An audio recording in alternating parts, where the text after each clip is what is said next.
Hey everybody. Today we're going to have a look at my Gourami tank. I've got to get in there and do some maintenance on it. I need to wipe the glass down, I need to do a water change, I need to get the canister filter taken apart and clean that out, and most significantly I need to get in there and do some plant removal. On the left at the top you can see that Water Sprite is just growing out of control, and on the right I have that tower of temple plant that is blocking a lot of the light from the lower portion of the tank, and I've got a red tiger lotus over there to the right hand side, and that's not getting a lot of light either. So I'm going to probably cut the tops of these temple plants off, cut them somewhere about midway, about where you can see those roots starting in the middle there. So that's going to get removed. I'm going to wipe down the glass. It's actually got a little more drips and runs on the outside of it than it does on the inside at the moment, but there is a little bit of algae growing on the inside, so we'll address that while we're in there. And then this portion, if you can see all these roots hanging down, all those roots are individual little babies that are growing throughout this one main body of a plant. And when you actually start really getting in there and looking at it and breaking it down, it's actually a lot of different plants, and it's two different types. One is the lace leaf, which you can see all these sort of thin little spindly. Here, let's take a look in from the top. You see all that sort of lacy stuff. That's the lace leaf Water Sprite, and that's what I want in the tank. It allows for a lot of light to pass through, but it does do a good job at filtering the light and making it look more attractive. The thicker, more broadleaf stuff is what's growing throughout the plant.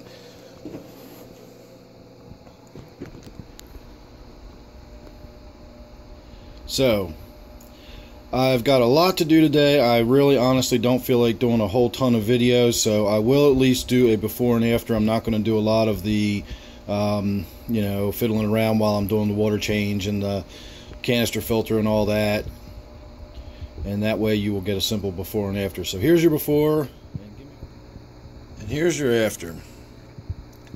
Now I found something interesting while I was in there, and we'll get to that in a moment. I'm just going to give you a second here to take it all in. I did about a 40% water change, maybe a 50% water change. It was pretty significant. And of course that removed a ton of tannins, and that lightens the tank up a lot in its own right. And then of course all the plant removal opens the tank up a lot more and creates all that wonderful brightness in there. So the plants I removed were the temple plant that I spoke of. I cut the tops of those off right around mid plant. There were several of them in there that I needed to snip. I also got in there and thinned out a little bit of this Java fern that's growing onto the tree stump in there.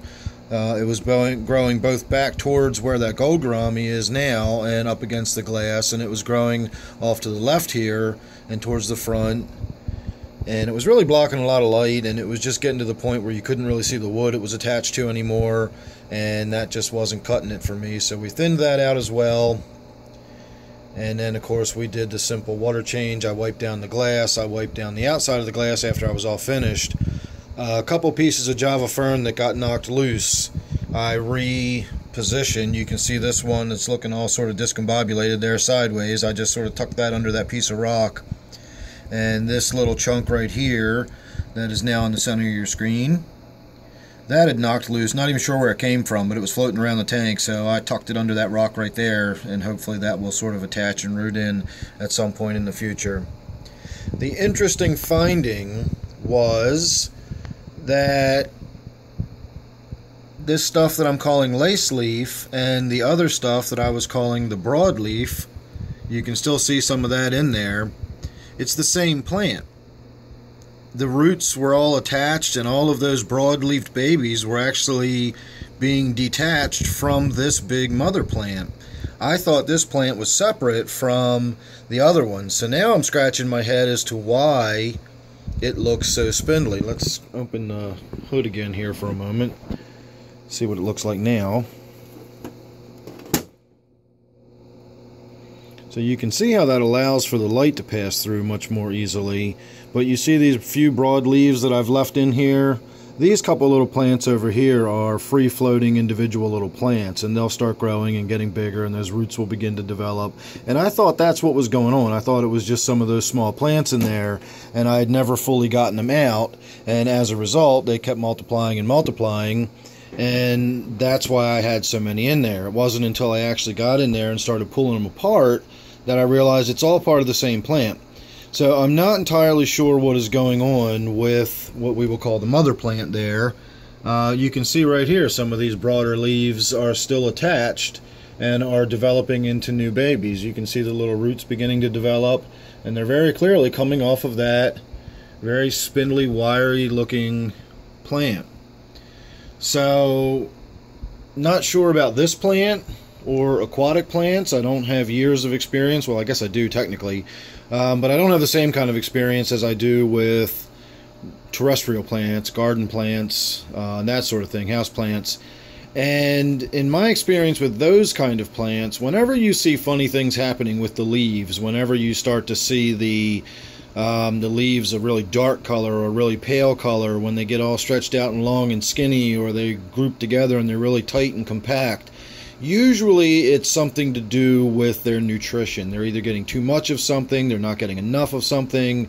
Not really sure what's going on. My tanks are really basically run. I don't add any food or any ferts or anything like that. Most of my plants that are rooted into the substrate, I have the planted substrate, so they do get their trace minerals that way. The Java Fern, that is not actually rooted into the substrate, and of course the floating Water Sprite there is not rooted in either. And I'm wondering if they're getting less nutrition in the water column than they should be. I don't have that problem in any other tank, and I have that Water Sprite in a lot of my tanks, so I'm not really sure what's going on there. It could be a genetic defect in the original plant, though why that doesn't translate to the babies, I don't know. But I just wanted to clarify that that is not two separate plants. That is the same plant. No idea what really is going on there. So if anybody else has any experience with that and does know, by all means, leave a comment down below. Let me know your opinion or what you think's going on or whatever. So there you go. There's my after look. I think the tank finally looks good. It's been long overdue for some maintenance, and I'm happy I finally got the motivation to get in there and get on all that. So please subscribe if you're not already. That way you won't miss anything. You never know what you're going to get. It's sort of hit or miss with me a lot of times, but it's usually good stuff when it comes out. So thanks for watching this one. I hope you enjoyed it, and I'll see you real soon on the next one.